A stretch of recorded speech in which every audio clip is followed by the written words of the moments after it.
e-cigarettes could be a game changer in public health, helping millions of people to quit smoking. Something in the region of 7 million people a year are dying because they smoke. E-cigarettes can provide a route out of smoking for many of those people. More than 40 million people worldwide are vaping. But a decade after they first came onto the market, e-cigarettes are more controversial than ever before. There was yet another death connected to the use of e-cigarettes. Nicotine exposure during adolescence can uniquely harm the developing adolescent brain.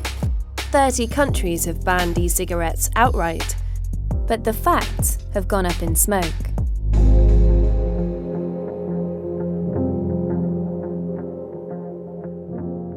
The death toll linked to vaping is climbing tonight. His infected lungs nearly collapsed. Colorado's first case of a rare vaping-related illness. America has been in the grip of a health scare over e-cigarettes because of a deadly outbreak of what is being called EVALI.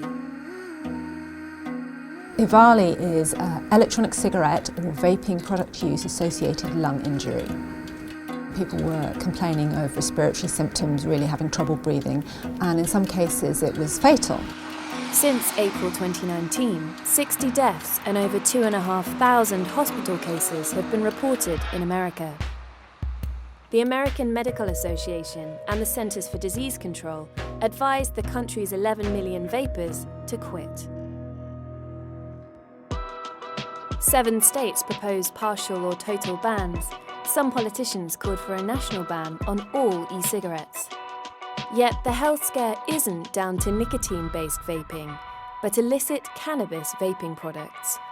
Tetrahydrocannabinol, THC, is the ingredient in cannabis that makes you high. And so people have been vaping THC for a long time.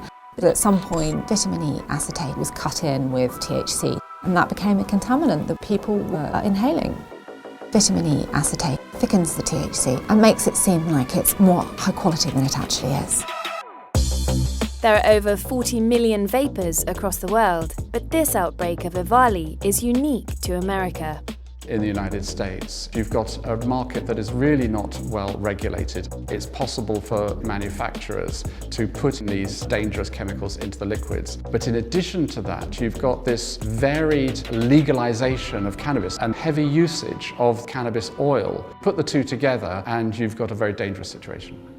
The misconception that this EVALI outbreak is caused by vaping nicotine products could have dire consequences. Globally, more than 8 million people die every year from smoking tobacco, but also inhaling secondhand smoke. Almost 500,000 of these in America alone. Come to where the flavor is. Come to Marlboro country. The concern is that e-cigarette users who have used an e-cigarette to stop smoking will go back to smoking. If that happens, many lives will be lost. There's a fair chance I'd be dead right now if it wasn't for electronic cigarettes. I started smoking when I was 9. I smoked for 41 years, the last 30 of those trying to quit. I poked my head in the door here at 906 Vapor, and 20 minutes later I walked out a non-smoker. Then, Mark Sliss went one step further. He decided to buy the vape shop in Michigan that had introduced him to e-cigarettes.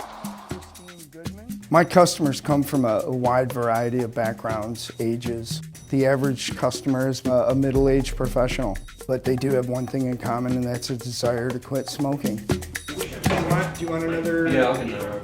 Yet, there is major concern that vaping is appealing to increasingly younger customers.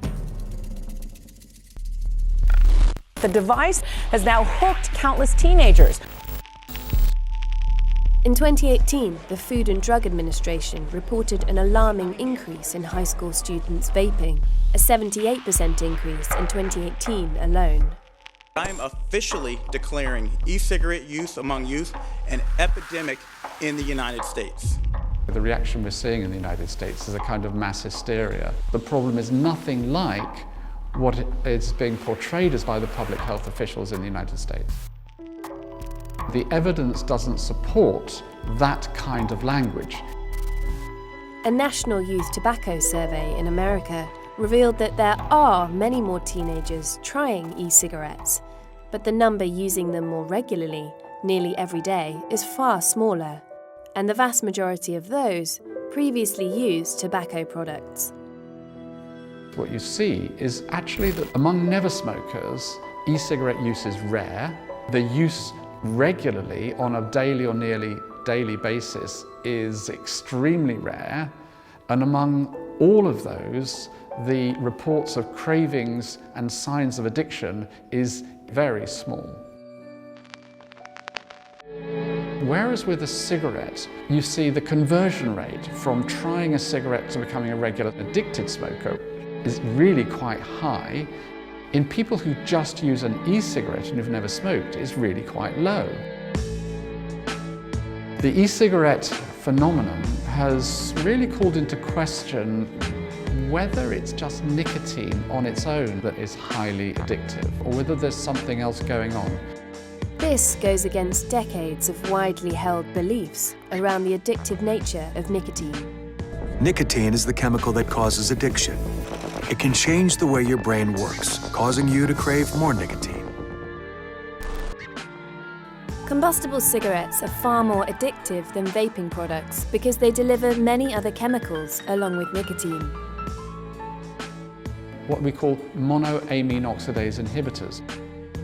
When you use nicotine, that causes release of dopamine.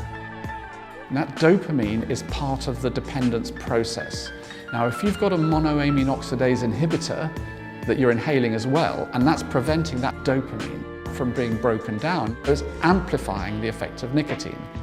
Cigarettes are actually giving you a cocktail of psychoactive drugs.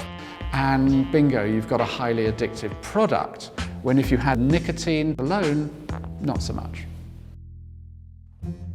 If nicotine is more addictive in cigarettes than vapes, then is it harmful on its own? We've conflated nicotine with cigarettes. So nicotine was the devil. Really, it's not nicotine that's causing the damage. In the doses that you get it from a cigarette, the risks are minimal. And the reason we know that is because there is a part of the world which takes in a lot of nicotine in a form that isn't smoking. Scandinavians have been using snus, a form of chewing tobacco, for centuries. Frequent users receive high concentrations of nicotine on a daily basis for decades. Now, if nicotine were causing the kind of consequences that smokers suffer from, we would definitely see it, and we don't see it. But the myth still persists. It's a myth that is driving health campaigns in America and around the world, especially focusing on teenagers. Scientists say it can change your brain. There's a narrative going around now, born out of the United States, around nicotine being damaging to the adolescent brain. This is based on studies in animals in their version of the adolescent stage of development, but the epidemiology itself is not backing up what they are trying to assert. People have been using nicotine for centuries. If nicotine in adolescence were causing this lasting damage to the brain, would we not have seen it? What critics will say to this is that absence of evidence is not evidence of absence, and that is a good point. That said, we should be careful about getting too hysterical about the long-term impacts of children vaping nicotine. British public health experts say that e-cigarettes are around 95% less harmful than tobacco. That's only a back of the cigarette packet calculation, so other than nicotine, what else is in them? The liquid contains glycerol or propylene glycol, which is the substance that makes the visible vapour. Basically what we use in stage smoke. There's a lot of studies done on it, and we know what effect it has on the lungs. As far as we can tell, it doesn't cause an inflammatory reaction. It causes a local dryness in the membranes. Also, trace amounts of heavy metals from the heating elements can be inhaled. Heavy metals are not the sort of thing you want to be inhaling in any amount. It's fair to say that we don't really know the long-term effects that these are going to have on anyone who vapes, indeed for any of the components of e-cigarettes. But the point about vaping is you're supposed to use it to stop smoking, which is really harmful, and then use vaping to help yourself quit. In 2018, the global e-cigarette market was valued at $15.7 billion. It's expected to almost triple by 2023. Appealing flavours have helped the vaping industry to flourish. I've got a blue raspberry candy, a strawberry kiwi custard. One of my favorites, whipped peanut butter and caramel. It tastes great, and it helps people to quit smoking. Yet, the many flavours have caused an uproar in America. Cherry Crush. How can you sit here and say you're not marketing to children? Today, Michigan will become the first state in the nation to ban flavored e-cigarettes and vaping products.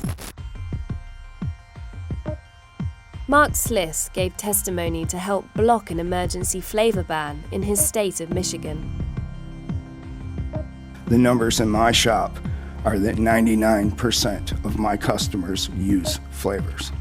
The flavors are absolutely necessary, and they are the key to quitting smoking. In early 2020, President Trump banned almost all flavours of e-cigarette cartridges across the nation. And globally, e-cigarettes are now entirely banned in 30 countries. For many of us, that sounds crazy because in those same countries, you've got high smoking prevalence and they're not really doing very much about it. In Lebanon, for example, where e-cigarettes are now banned, the World Health Organization says almost 26% of all male deaths were tobacco-related in 2017. My concern is that forbidding e-cigarettes is going to deter smokers from switching to something far less deadly. Countries should regulate e-cigarettes very tightly rather than banning them. Public Health England, they are now currently opening up vape shops in their hospitals. They know it works, they know it saves lives. Governments need to think about tightly regulating e-cigarettes, take a leaf out of the book of the EU. What goes into them, the quality of the devices, and tightly control how they're marketed. What you want from a public health perspective is to capture the benefits of e-cigarettes as a tool for helping smokers to quit, whilst not appealing to young people who never would have smoked at all. I'm Sarah, I directed this film. If you want to learn more about vaping, you can click on the link opposite, which will take you to some of the Economist coverage and some data and research we used when making this film. Don't forget to like and subscribe. Thanks for watching.